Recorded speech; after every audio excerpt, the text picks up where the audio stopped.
বিগত আওয়ামী লীগের শাসন আমলে, ফ্যাসিস্টদের শাসন আমলে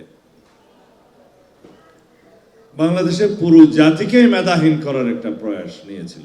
আওয়ামী লীগ যেটা করেছে সেটা হচ্ছে বিনাশ, আমরা যেটা করতে চাই সেটা হচ্ছে বিকাশ।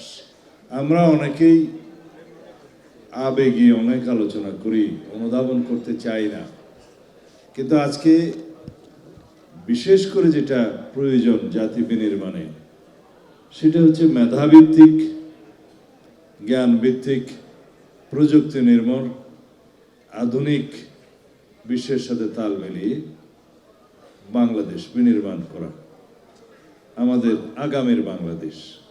সেখানে জাতীয় স্বার্থ অবশ্যই থাকবে সবার আগে বাংলাদেশ, কিন্তু এই সবার আগে বাংলাদেশ প্রতিষ্ঠা করার জন্য বুদ্ধিবৃত্তিক চর্চা এবং বুদ্ধিবৃত্তিক চর্চার জন্য বুদ্ধিবৃত্তিক বিন্যাস এবং বিকাশ অবশ্যই প্রয়োজন। যেটা আমাদের জাতীয় জীবনে ঘটে গিয়েছে সেটা হচ্ছে 14ই ডিসেম্বর বাংলাদেশকে মেধাহীন রাষ্ট্রে পরিণত করার যে ষড়যন্ত্র বাংলাদেশের দখলদার বাহিনী করেছিল, পাকিস্তানিরা করেছিল, এদেশের রাজাকার আলবদররা যেটা পরিচালিত করেছিল, সেই নৃশংস হত্যাকাণ্ডের মধ্য দিয়ে বুদ্ধিভিত্তিক বিনাশ করা বাংলাদেশে সম্ভব হয়নি, ক্ষতিগ্রস্ত করা সম্ভব হয়েছে। আমরা কিছু কথা বলি, যেমন বাংলাদেশকে যারা দখল করতে চেয়েছিল, পরাধীন রাখতে চেয়েছিল, তারা তো স্বাভাবিকভাবেই বাংলাদেশের সার্বিক বিনাশ চাইবে।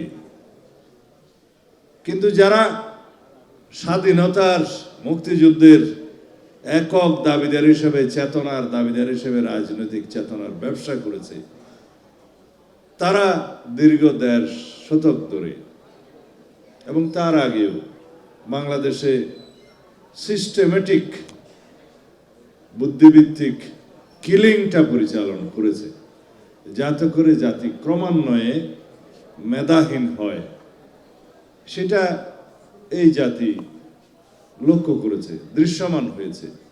বাংলাদেশের শিক্ষা ব্যবস্থায় এবং সাংস্কৃতিক অঙ্গনে সেভাবে একটা হেজিমনি ক্রিয়েট করে অন্য দেশের, অন্য সংস্কৃতির বাংলাদেশে শিক্ষাভিত্তিক এবং বুদ্ধিভিত্তিক, সংস্কৃতি ভিত্তিক বিনাশ সাধন করেছে সিস্টেমেটিক্যালি।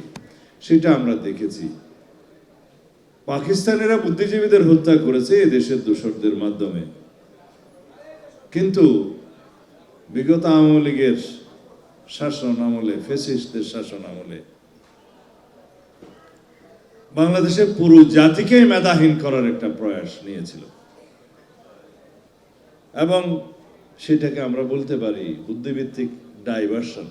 অনেকটা আমরা অনেকে বলে থাকি যে মেধা পাচার হচ্ছে, ব্রেন ড্রেন হচ্ছে, কিন্তু তারা ব্রেন রুইন করার চেষ্টা করেছে সারা জাতির মধ্যে। এবং এইভাবে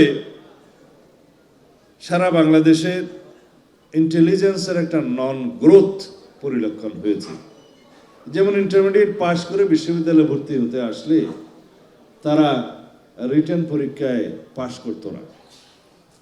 আমি জিপিএ 5 পেয়েছি, সেটার ইংরেজি বলতে পারতো না। সেই রকম একটা আমরা দেখেছি একটা ন্যাশনাল ইন্টেলিজেন্সের গ্রোথের ক্রাইসিস হয়েছে। সেই জায়গা থেকে আমাদেরকে এখন উত্তরণ ঘটাতে হবে। সেটা ঘটাতে পারলেই কেবল আমরা ভবিষ্যৎ প্রজন্মকে মেধাভিত্তিক, জ্ঞান নির্ভর এবং প্রযুক্তি নির্ভর বাংলাদেশ উপহার দিতে পারবো।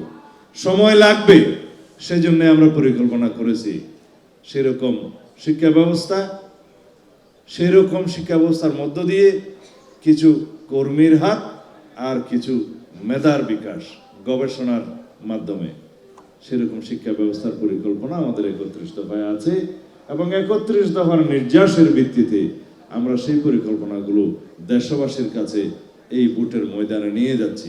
আমরা কেবলই ভোট প্রার্থনা করছি, কিন্তু জনগণ আমাদের কাছে কি চায় সেই জিনিসগুলো আমরা এইভাবে দেব, যে শিক্ষায়, স্বাস্থ্যে, আমাদের অন্যান্য সামাজিক সুরক্ষা ব্যবস্থায়, ক্রীড়ায়, সর্বক্ষেত্রে আমরা কি করতে চাই, তার মধ্য দিয়ে জাতি ক্রমান্বয়ে একটি শক্তিশালী বুদ্ধিভিত্তিক বিকশিত জাতি হিসেবে পরিণত হবে।